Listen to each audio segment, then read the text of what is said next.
Alright, it's Kelly Green week in Philly, with the Birds hosting Dirty Mike and the boys for a chance to clinch the NFC East. However, with Jalen Hurts out with a concussion, it'll be up to Kenny Pickett to lead the Eagles to victory. So let's take a look at how KP can exploit the Dallas matchups. Also, Vic Fangio has plans to get the defense back on track. So what's the latest on the Shaq Barrett situation? Plus, Ceedee Lamb was officially shut down for the season. Meanwhile, what the Eagles are doing on special teams could pay more dividends than what you think. So let's talk about it. But first, let's run it.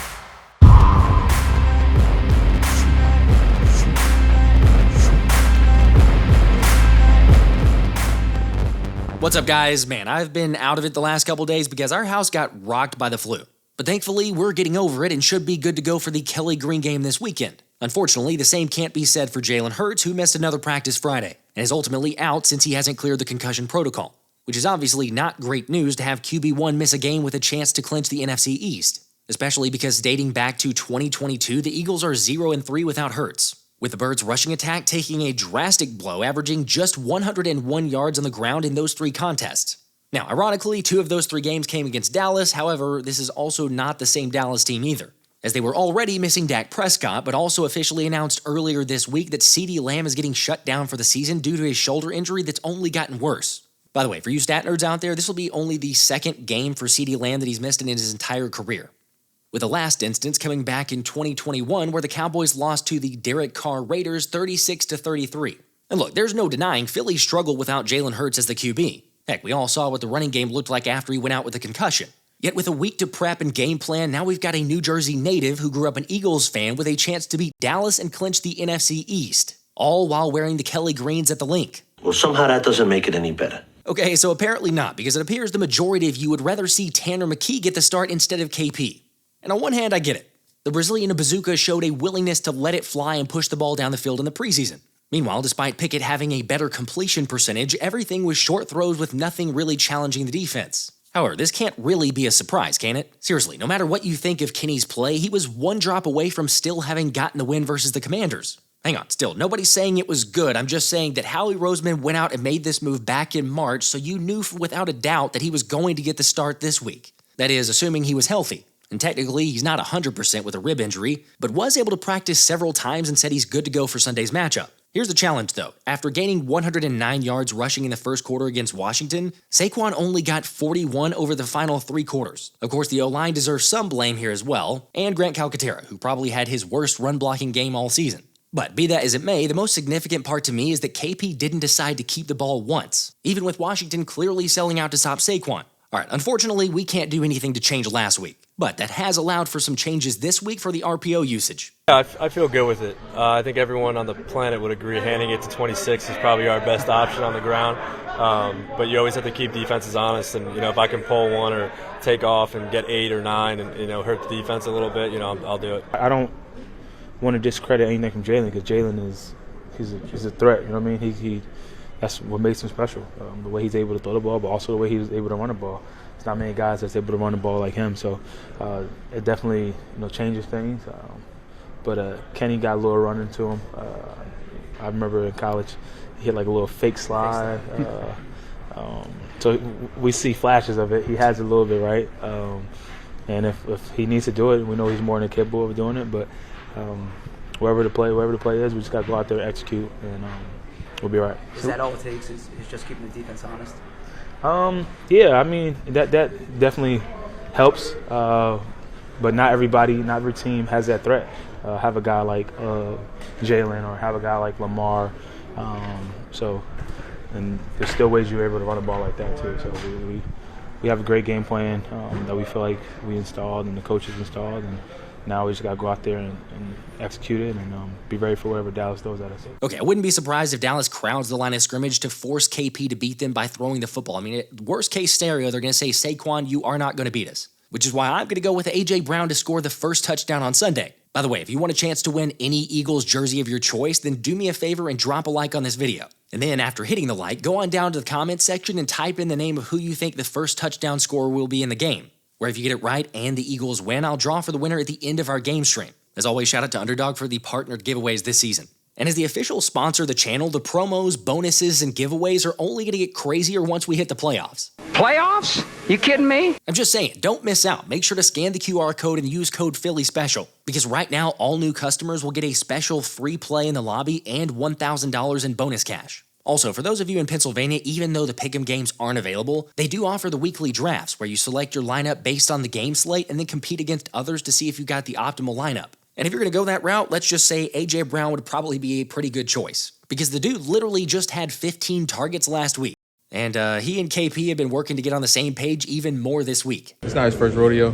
We have a lot of confidence in him. I do, and I'm excited. He said you two have been talking a lot this week, getting on the same page. Just what have those meetings been like?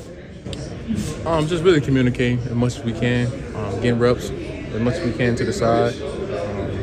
That's what it's been a lot of that. Look, I couldn't pass on taking AJ because there's no doubt in my mind that Pickett looks his way and Smitty's a ton. That's why this week I'm going with Saquon to have over 22 rushing attempts. I could see taking yards also, but regardless of how Dallas plays him, I can't see Philly giving up on the run, so he'll get his touches. And then I'm going to take Jake Ferguson to have at least 4 catches, especially with Lamb out, DeVonta Smith to get more than 45 receiving yards, and A.J. Brown for an anytime touchdown. So feel free to tell those plays by clicking the link down in the pinned comment. And then come hang out during the game stream with us so we can sweat out the plays together. Let's see if we can get a Trevor Lawrence interception while you mention your buddy. Maybe jinx it. Trevor Lawrence over the middle, complete. It's picked off! He did it! We called it! Zack Baun! Did he catch it? He caught it! And if you want to join the best option in fantasy sports, then scan the QR code, use my code PhillySpecial, or just click the link in the description. Also, quick shout out to Cemetery Gates for winning the Dallas game ticket giveaway.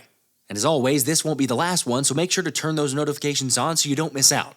By the way, I don't blame you if you smash the over on Saquon's lines as well. Because even with Dallas being a little better on defense as of late, Barkley said he's ready for whatever he needs to do. And let's not forget, but the last time 26 put on the Kelly Green, he went for 159 yards, 2 touchdowns, and the backwards hurdle that broke the internet. I mean, the guy needs 268 yards in the final 2 games to get the record. Plus, as long as he beats Derrick Henry in total rushing yards, he'll earn a $500,000 bonus as well. Granted, realistically, if the Eagles beat Dallas, then there's really no reason for Saquon to play in Week 18, so probably not going to get the record at that point. Either way, though, for success, it starts with limiting one guy first. At this point, it's Philly now. Even if we got eliminated, I got to crush Philly, I hate them now because I be seeing them just talking so much on socials now. I don't know, my Twitter page got consumed by Philly. If he thinks that's bad, he's going to get even more attention from the O-line on Sunday. Remember, Parsons did have 2 sacks in their first matchup this season. So you can bet that Stoutland will be doing whatever he can to make sure that doesn't happen again. Although what this game really comes down to, and really the only chance Dallas has to upset, is on special teams. Because Kavontae Turpin is obviously a dangerous weapon if he gets the opportunity to return it, which might be why we've seen Jake Elliott practice kickoffs during practice this week. I will say, on one hand, it's crazy that it's taken them this long to consider that move. However, it was clearly too much against Washington last week, with Braden Mann struggling to get any kind of distance on the kickoffs. We didn't play well enough, special teams-wise, especially in the coverage phase, primarily kickoff cover. We put our defense in terrible situations with, that one starting off the game with the penalties, not what our standard is, then coming back and letting them have a big return. So, again, just for us, from a special team standpoint, there had been some good instances we did have in that game, but overall wasn't up to our standard. We put our defense in a bad spot. Kudos to Vic and them getting some turnovers right after those bad spots. But, again, we got to be better, especially as we're ending this regular season and getting into a playoff football-type mode, especially going against Dallas. We all know Kavontae Turpin is a dangerous returner. Yeah, a lot of it has to do with, can we preserve Jake going forward? And Braden does have a very strong leg. He's always had that going for college, but it's always a topic discussion week by week. So, again, we may switch it up, we may not. I think it was a mixture of both. Obviously we like a little bit more distance on our kickoff. We can't have a ball land up to 16, the 15-yard line, but it's never always on one person. There's 11 guys out there. And first of all, it starts with me from the top. I got to get these guys far more prepared in terms of getting off blocks, violently shedding. And, again, kickoff coverage, very similar to defense. You can make up for a mistake by hustling the ball and just playing with some fundamentals of block destruction. I don't think we did a good enough job of getting off blocks. I'm just saying, this is something to keep an eye on because, for one, it gets Jake Elliott out there earlier and more often. So, whenever he's having to kick a very long field goal, he's not cold. I know he said it's not an issue, but hang on, we've seen so long this season of him not doing it. I'd just be curious to see if it makes a difference. Also, no offense to Braden Mann, he's been great as a punter, but, kickoff is not really his thing. Now, as for the defense, they got 5 turnovers against Washington, but they also allowed 5 touchdowns, which really should be a warning to Dallas because Fangio is going to prove that was a fluke. I think they will. It's a resilient group. After winning so many in a row, you got to be able to bounce back. And I believe our group will. Yeah, we're real eager to get back out there. Obviously, in that game, we let up a lot of big plays, a lot of explosive plays, but we also did a lot of good things. I thought we were good in the run game. I thought we turned the ball over, and we just got to correct the mistakes in those chunk plays that we let up. Heck, this group had 5 takeaways against Dallas back in early November while limiting them to 6 points. And that was with Ceedee Lamb. So come on, the mismatches here should really allow this unit to get back to what they were prior to Washington, especially with Bryce Huff getting in another full practice, and it's looking like he could add to the pass rush rotation very soon. Also, the fact that Jordan Davis isn't even listed on the injury report is a fantastic sign, because when he went down with that hit on his knee against the Commies, it didn't look good. But thankfully, the squad is pretty healthy, although the surprising blow is that Nakobe Dean is doubtful due to an abdomen injury, meaning Oren Burks will most likely start in his place. Yes, I know, a lot of us want to see Jeremiah Trotter Jr., but he just isn't getting those reps ahead of Burks yet. By the way, the other guys not playing along with Jalen Hurts are Will Shipley, who's dealing with a concussion, and also Britton Covey, which is just kind of strange because something's going on with his neck injury. He gets in full practices the last couple weeks he has, then all of a sudden when it comes to Friday for the injury report, he's a no-go. Anyway, the other area Philly was rumored to be looking into was Shaq Barrett. However, that was quickly squashed as almost immediately upon clearing waivers, multiple media reports confirmed that Barrett will be signing with Tampa Bay. Now look, judging by his viral comments from an interview he did earlier this summer, it's understandable that the Bucs are the only team he's truly interested in. Regardless, the Philly pass rush is going to be fine. And with all the recent news ahead of the Dallas game, I had Eagles writer Anthony DeBona join to offer additional insights and analysis on all the latest around the birds. We expected Jalen Hurts, but Nakobe Dean popping up on the injury report listed as doubtful with the abdomen injury. I remember going back to the game or trying to watch, we were talking about this before the recording, of like, what happened to Nakobe there, because he got injured briefly, came back in, and then I don't remember seeing him leave the field, yet he got in a limited practice and now listed as doubtful for Sunday's game. So thoughts on that on your side? Any concerns there? Just anything with the abdomen injury for Nakobe Dean? As you mentioned, it's just a little bit of a weird situation because he was, like you said, in and out of the lineup where it seemed like he was good to go and he returned, but then now he's on the injury report again, even though he practiced, was a limited participant early in the week, and now he's kind of, I guess, been downgraded in a way to doubtful. So it certainly seems like he's not trending in the right direction, but at the same time, it could be a situation where suddenly he's upgraded to questionable and then eventually does play. But at the same time, it seems like, given the situation and how they've been kind of precautious with a lot of the starter injuries this season, he'll probably rest this week. And it seems like Oren Burks is going to kind of replace him. And I know Oren Burks has only kind of been a special teams player for the Eagles this season, but he did start 5 games for the 49ers last season. Played relatively well, although he was targeted a bit in coverage, where we know Nakobe Dean has stepped up this season where he kind of struggled in the past. So it'll be interesting to see how the Eagles kind of handle that situation at linebacker. But luckily for Philadelphia, Zack Baun is still around, and it seems like he'll be wearing the green dot this week. So if he's healthy, I think they'll just be just fine at linebacker. There you go. And if they have to, maybe run a little bit more dime packages, just have Zack Baun out there. So I think we'll be all right. The good news is that there's a lot of depth at a lot of other positions too. And so, you kind of see where the guys are going to be. It's great to see Jordan Davis not listed on the injury report because, quite honestly, whenever he injured his knee in the Commanders game, I was going, oh my gosh, like that could be season ending. Just the way that he had to be kind of helped off the field, and a big guy like that going down for the knee, not even listed there. So positive news on that side. But when we look at the defensive line, there also could be more help soon because Bryce Huff was listed as questionable. He still has the cast on his wrist, but we can officially, scratch off the Shaq Barrett news and everything else since he's going to Tampa Bay. But do you see Bryce Huff returning this week? Do you think they hold him back just one more week? Early predictions at this moment for what they would do with Bryce Huff. I think they'll actually bring him back this week. I know it seems like based on how he was practicing and heading, they could have brought him back last week because it seemed like he was trending in that direction.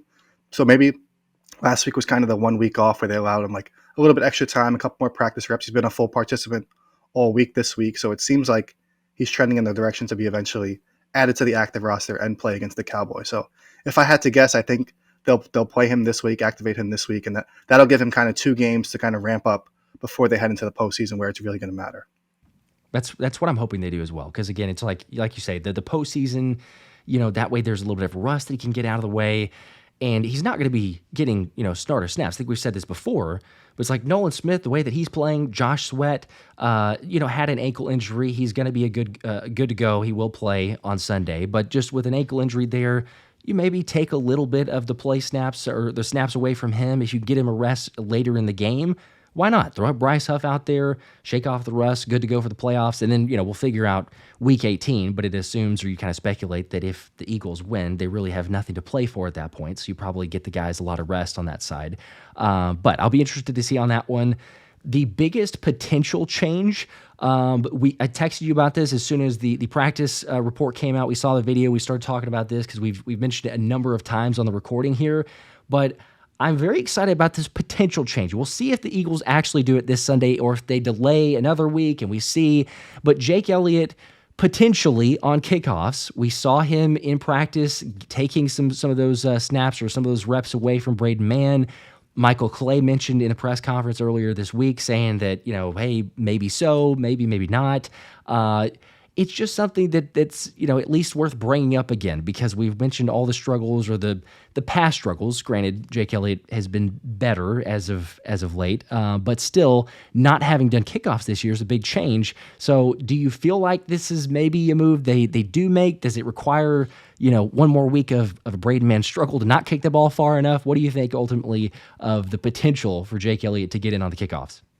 Well, first of all, I just want to shout out one of your viewers. I think it was weeks ago when we were doing the Eagles Commanders recap the first time they played, where somebody, I believe, had a super chat during one of your live streams that said, hey, maybe Jake Elliott's struggles are due to him his struggles being able to kick 50-plus yard field goals is due to him not handling kickoff duties after doing it for his entire career. So that had me thinking back then, and now looking at it, granted, he finally made a kick 50-plus yards or 50 yards on the dot, so I guess that kind of silenced that a little bit. But at the same time, looking at the job that Braden Mann did last week on kickoffs, it was tough to watch because, granted, people point out the weather and how Washington didn't have the greatest success on kickoffs either. But at the same time, you can't be handing a team starting field position at the 35, the 40, even their own 40 on one big return. So it's just the fact that these guys were catching kickoffs at the 15-yard line and they were able to go 10, 15 yards before they were even near an Eagles defender. So it was just tough to watch. And I think it could help the fact that Jake Elliott, he's used to doing it 70-plus times with kickoffs per season throughout his entire career, and he hasn't done it at all this year. And now, all of a sudden, he's been struggling to make kicks from 50-plus yards, and it just seems like too much of a coincidence to not have – and the Eagles are saying all the right things as far as, oh, it's not playing a factor. Jake Elliott himself has even kind of dismissed that it's played a role, but at the same time, these guys are so regimented, especially kickers. They have such a routine where they're used to doing these things, and I know he kicks into a net and stays ready on the sideline doing that, but it's not the same as being able to really get under a kick on a kickoff and seeing how the ball reacts to the wind and things like that. So it'll be nice to see if Elliott can actually handle the kickoff duty moving forward. But at the same time, we'll see if the Eagles make such a, drastic change at this point to their plan on special teams. It would be worth considering, at least for this game, because, no offense to Luke McCaffrey, but Kavontae Turpin is a little bit better than Luke McCaffrey is in terms of returners. So if Braden Mann is the kicker in this game, then it's like, okay, Dallas is missing CeeDee Lamb.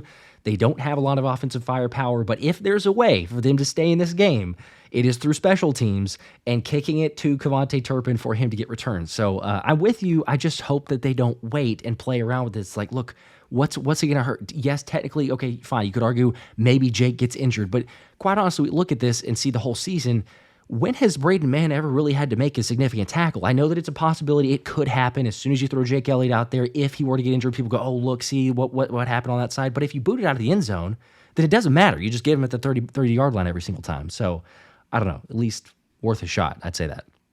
Yeah, it's just, I think statistically the Eagles are in the bottom 10 as far as starting field possession, kickoff returns allowed at average, as far as their average return allowed. So it seems like it wouldn't hurt at this point. Are you going to get much worse, or is it just, like you said, if Elliott does get hurt, then that's just going to be a rare thing that could happen to anybody that handles kickoff duty. But it's up to the rest of the team, and Michael Clay kind of said that too, that the other 10 guys in the field also have to step up as far as their coverage aspect of it as well. So maybe they're not getting off blocks soon enough, or they're not getting down the field quick enough.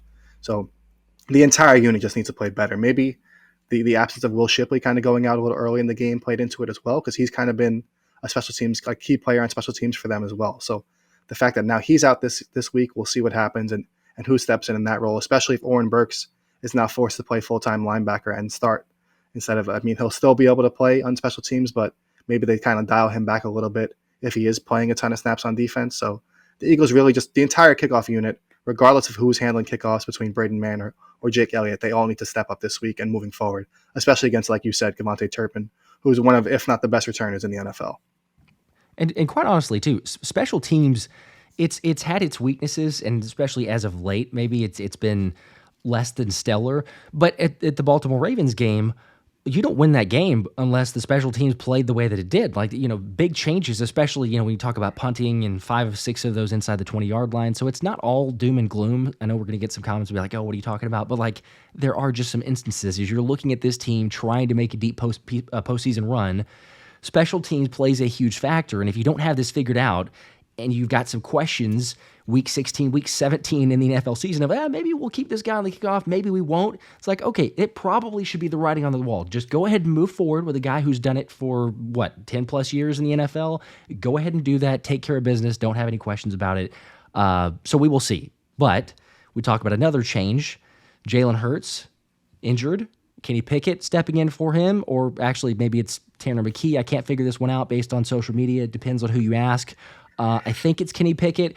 I'm joking. People that are wondering about that, no, it is officially Kenny Pickett. But a nerve was potentially struck with you whenever I saw some of your comments on social media, and I'm totally understanding of it as well. But what's up with all the back and forth between Kenny Pickett versus Tanner McKee? Who should it be this week? And it feels like, to me, my personal opinion, it feels like there's a little bit of delusion on, even if you believe that Tanner McKee is the better quarterback, he's not going to start. But why on earth are people still buying into that?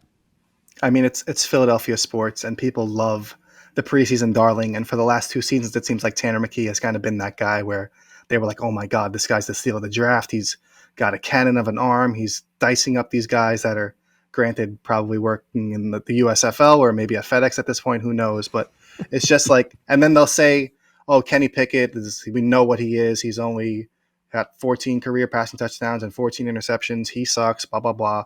But at the same time, if DeVonta Smith catches that last pass, I really don't think this is a conversation that we're having this week. And I mean, I tweeted it out and a bunch of people replied that yes, we would still have the conversation, but I'm honestly not buying that. I think Tanner McKee is just, he played well. He's, I guess, a good developmental option. He's still very young, but and I even said during the preseason that he should potentially be the second quarterback in Philadelphia.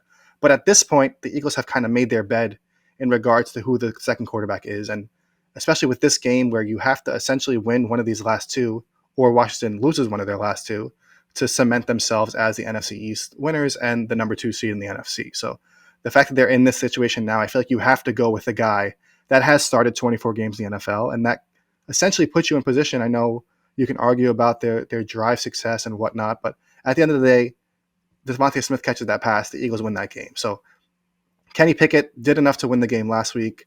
Now the Eagles will have a full week to kind of install a game plan where hopefully we don't see zone reads where the defensive end can just crash in knowing that Kenny Pickett's not going to keep the ball, and they can kind of like plan the game around him instead of having to just throw him into the fire and say, here, this is what we're going to call for Jalen Hurts. Or I know Jimmy Kempski put together a great thread that showed how they kind of called 5 or 6 of the same plays using the same exact pre-snap motion, where that was probably a play that Kenny Pickett liked and one of the only places they can kind of fall back on. But unfortunately, due to the situation that they were put in, they had to just call it over and over again, and then Washington was ready for it. So I think they'll have a better game plan moving forward with Pickett this week. And I think if you just kind of put to the side the preseason success against third or fourth stringers, I think Pickett's clearly the best option. This is not the time to see what you have in Tanner McKee. I mean, this is a meaningful game at the end of the day, and if they win this week, then maybe you see Tanner McKee next week and they rest both Jalen Hurts and Kenny Pickett, and everybody can have their joy and share their clips from that game. But I think right now, Kenny Pickett's the right choice to start for the Eagles. I totally agree with you also. I would argue, and I think a lot of people have said this, I think it's completely fair. If you want a more aggressive gunslinger, Tanner McKee's your guy. But with that aggressiveness also comes the potential for takeaways. And we've seen how a lot of times that ends up impacting a game where, you know what, you should have made a throw, you turn the football over, you ask your defense to make a stop on a shortened field. So sometimes less is more of the approach. And at the same time, too, it's like, Howie Roseman made this move. I said this before, but he made this move back in March. You're not going to get one game an opportunity for, because quite honestly, if we rank this one in terms of what Kenny Pickett did last week, it wasn't a start. It was a spot start coming in after Jalen Hurts got injured. So first opportunity, you're telling me that Howie Roseman's guy that he earmarked as Kenny Pickett is like, we're actually going to go with Tanner McKee. It's not happening. So it would take a drastic performance against Dallas. Even then, Kenny Pickett would still probably be the QB2 because he got him for that reason. And then also, I guess the other part that I would mention too, Kenny did say if he needs to keep it, he'll take it and run, maybe, try to pick up 8 or 9 yards. The injury to the ribs, it makes me questionable to say, is he even going to take the ball and try to run and get even potential hits on that side? But if you don't like Kenny Pickett not taking the ball, then you're not going to like Tanner McKee, because also, again, no offense to Tanner McKee, but there's not going to be the wheels or the speed to play that zone read option game with Tanner McKee. So it totally changes the offense of what Saquon Barkley is going to do as well. So I don't know. I think sometimes, as to your point about preseason, you see a guy against third stringers, he's not afraid to chunk it, just to let it loose. The game doesn't matter anyway, so if the Eagles won or lost, no one really remembers. All they remember is he was throwing the ball down the field, and everyone else on the offense on both sides was not throwing it further than 5 yards down the field, and you just move on. But it's vanilla offenses. Also, as you said, Kenny Pickett's been in the league for a while, so you at least give him one game opportunity. If he does terrible, then maybe you reassess. But I think it's Kenny Pickett for sure. You see what he does, the team should be able to be more than enough against Dallas. And then one more point on Kenny Pickett, as far as I saw Ian Rappaport kind of share this nugget, and I don't know if it was fed to him from somebody in the Eagles or whatever it was, but he kind of brought up the fact that this is an opportunity for Kenny Pickett to kind of reestablish himself as a potential starting quarterback in the NFL, because looking into 2025, he's going to be heading in to the 4th year of his rookie contract, potential to have the 5th year added on as well, depending on where he lands. But the fact that there's going to be a lot of teams across the NFL that either need a new starting quarterback or that are going to want a bridge quarterback to kind of hand off the reins to a rookie quarterback eventually. So if he does perform well in this game, it could benefit the Eagles, where in the offseason now they have the option to say, hey, for his first full game as a starter for the Eagles, Kenny Pickett had 200-plus yards, 2 touchdowns, and no interceptions, and ran for 20 yards and led the Eagles to victory in a meaningful spot, secured the NFC East. And they can kind of use that as their pitch to kind of trade him for maybe a 3rd-round pick or a 4th-round pick or something like that, and add compensation in the 2025 pick,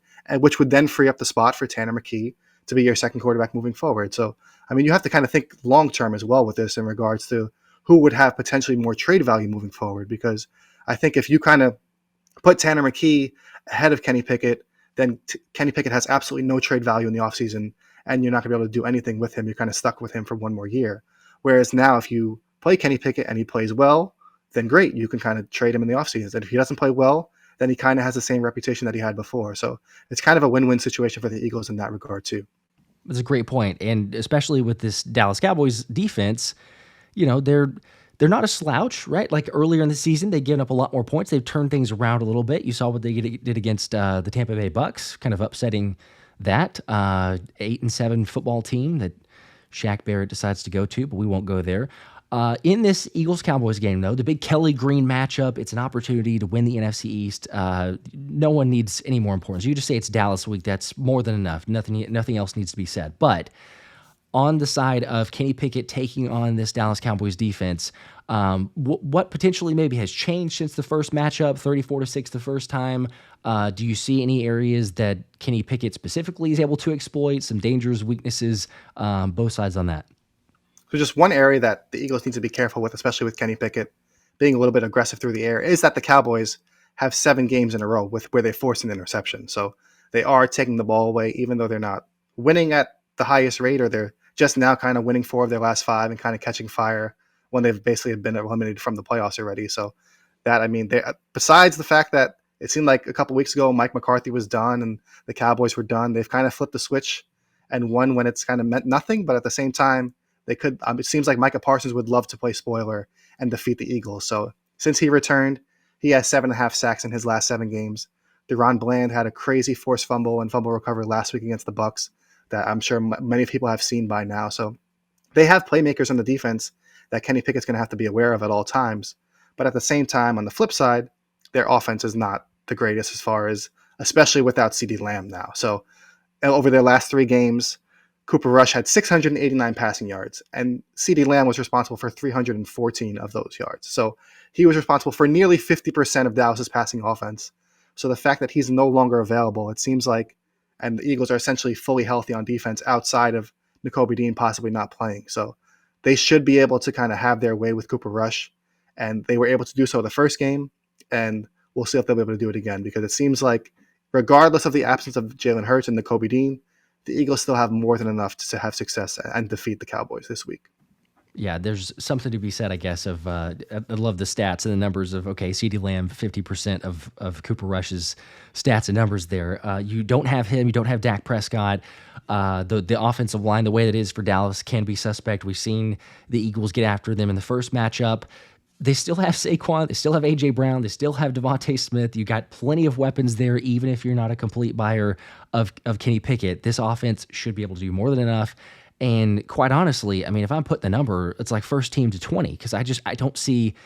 We go to special teams. That's the one wild card. But if you get to 20 points, like, there's just not enough firepower for Dallas. If I'm looking at their squad and going like Cooper Rush and who else is going to really get this unit to 20 to 24 points, like somewhere around there, it just doesn't seem realistic. So I don't want to count anything as a given. I know people are say, like, fingers crossed, knock on wood, don't jinx it, but like, realistically, you're looking at this unit, and it does not seem like there's an opportunity. Are there anything else, I guess, as far as weaknesses, strengths, areas of opportunity, though, that we should be keeping an eye out for?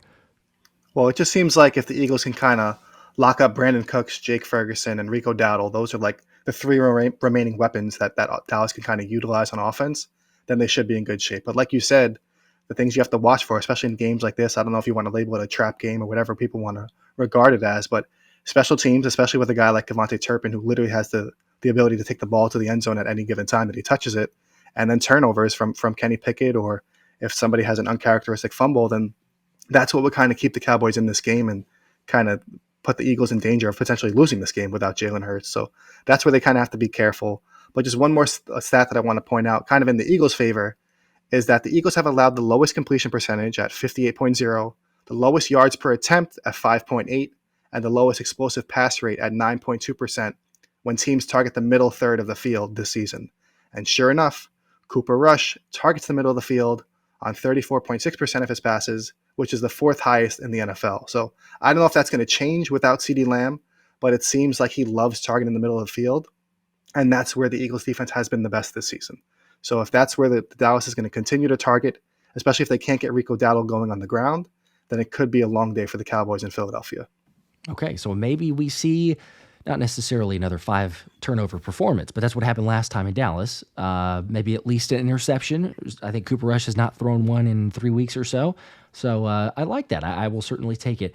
I will say, as we move to our scores and predictions, I got a couple text messages or comments from viewers that had been kind of thanking for some of our picks and plays. And then as you and me started doing the math offhand behind the scenes, if you had placed a $50 wager on first-time touchdown score for the last 4 weeks, now, of course, you would have to pick mine and Anthony, so one of them would have been wrong, but one of them would have been right. So if you picked both of them for the last 4 weeks, you would have netted yourself a little over $1,200. So, now, does that mean that we're due to miss? Probably so. But just for what it's worth, 4 straight weeks of one of us hitting it, and a lot of times it's actually been one of us hitting it and the next touchdown score being the other guy, which is just weird and crazy, but nonetheless, that's where we are.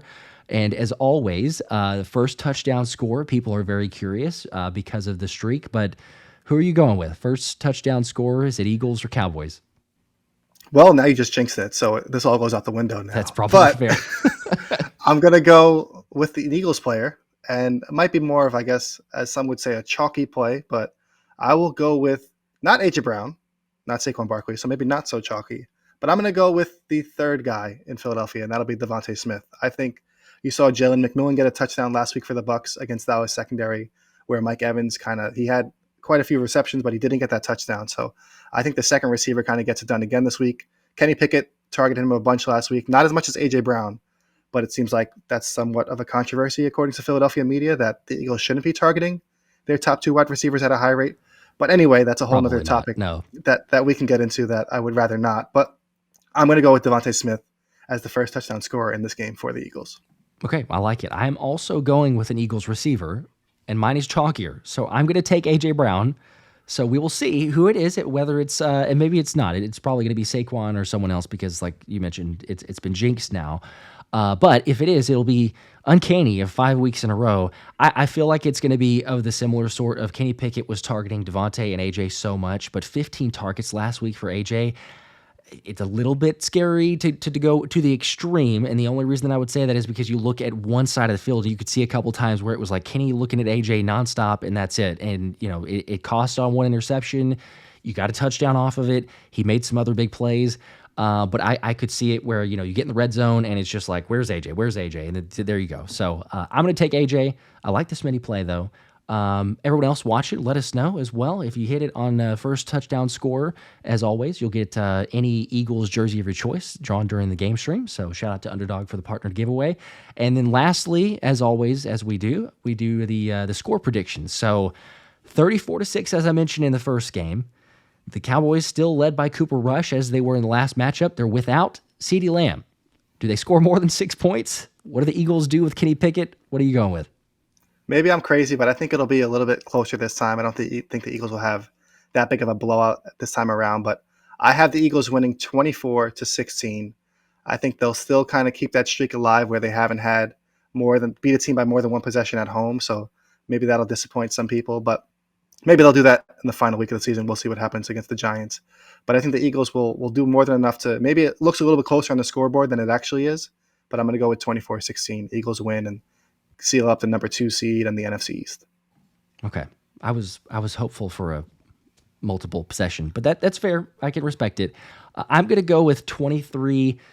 I'm going to go with 23-13. I was going back and forth. We're going 23-10, 23-7. I don't feel like they score a whole lot of points, but I'll say 23-13. Brandon Aubrey is the only automatic thing. If they get within the 60 yards of field goal range, it's going to be automatic. So that's the only thing. Make a couple field goals. If special teams gets them into decent range, maybe they score a touchdown. But other than that, I can't envision this defense that wants to prove something. I mean, Zack Baun's talking about like, hey, we want to get back out there and prove that. Fangio, same thing. We're looking to bounce back, believe in the squad. Like they're going out there for just to prove everything wrong. To be like, hey, look, that was a fluke. We had 5 turnovers. We had a lot of opportunities. Yes, we gave up some yards, but we're back. So I will say 23-13. That's what I'm going to go with. Yeah, it's just weird because it feels like Eagles games with backup quarterbacks, or especially in recent years, have been so awkward and like clunky. Sometimes just ugly games going back to last season or the year before, whenever it was, where Jalen Hurts missed a couple games down the stretch. And just things get weird in these games, and especially now with both teams having backup quarterbacks and the Cowboys trying to play spoiler. I think it might be a little bit closer than many anticipate, but I think the Eagles still pull it out in the end. I agree. Yes, I talked about that actually as well. That it's Jalen Hurts since 2022. Eagles are 0-3 whenever he's not starting, when he's out.